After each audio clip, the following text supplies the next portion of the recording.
chers, bienvenue sur ma chaîne, j'espère que vous portez tous lumineusement bien. Je souhaitais partager aujourd'hui avec vous la création de ce kimono ajusté avec des manches légèrement ballons. Je pense que vous savez tous ce que c'est qu'un kimono.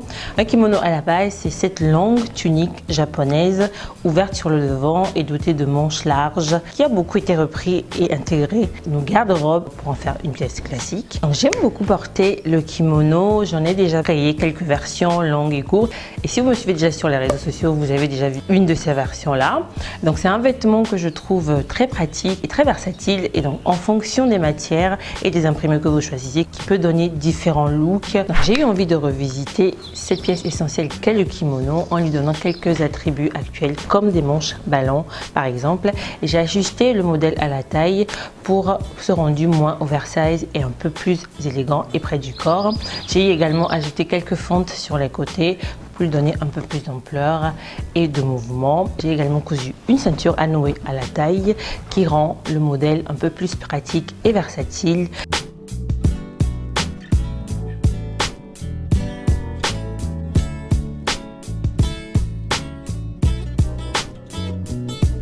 Le kimono est une pièce en général plutôt simple à réaliser et très accessible débutant. Et cette version ajustée l'est tout autant. L'étape la plus fastidieuse, je dirais, c'est la modification du patron, mais vous pouvez également choisir de créer le kimono dans sa forme la plus classique. Je vous ai mis le patron en barre d'infos. Donc pour créer ce kimono, je suis partie d'un patron d'une robe de chambre qui est techniquement la même forme qu'un kimono classique. Et donc pour ajuster le patron, j'ai défini ma ligne de taille et ma ligne de hanche. Et avec mes mesures, j'ai rétréci le patron au niveau de la taille, puis évasé le bas à partir de la ligne de hanche. J'ai également enlevé quelques centimètres sur le devant. J'ai laissé les manches telles quelles. J'ai juste légèrement froncé le bas pour avoir ce rendu bouffant que je souhaitais avec ce modèle.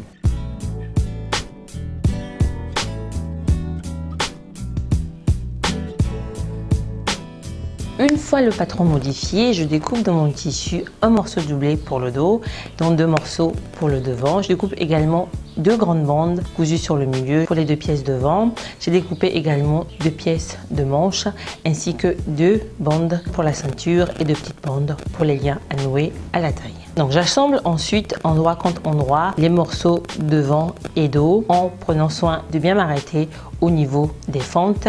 J'ai également créé une doublure dans le même patron. J'assemble ensuite envers contre envers la doublure au morceau principal. Puis j'épingle sur le pourtour des bords avant la longue bande de tissu préformée au fer que je couds d'abord sur le pourtour avec la doublure et que je replie ensuite vers l'intérieur pour finir avec une couture invisible sur le dessus.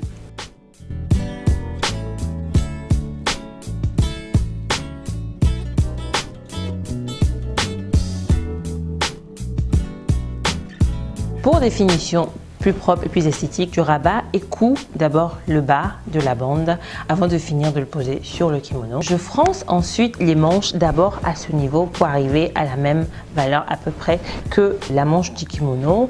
Puis une fois assemblée, je refronce le bas de la manche à la largeur souhaitée que je maintiens en place avec 2 bandes de tissu pour maintenir les fronces et finir de coudre les manches au kimono. Ensuite, j'assemble les 2 bandes de ceinture à la machine en y intégrant les 2 lanières qui permettront de nouer la ceinture.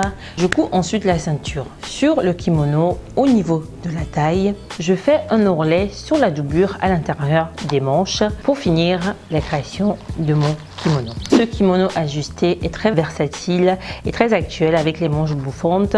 Je garde la forme classique du kimono avec quelques modifications et ce tissu qui donne ce côté très coloré et très original en même temps.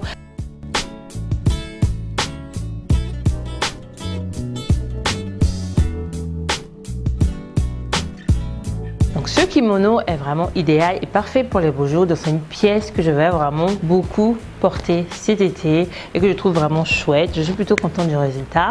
Et n'hésitez pas à me laisser vos impressions dans les commentaires pour me dire comment vous le trouvez.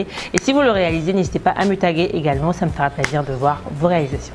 Donc voilà tout pour cette vidéo qui, j'espère, vous a inspiré à créer un kimono ou tout simplement à modifier un patron de base d'un kimono pour en faire la pièce essentielle de votre choix.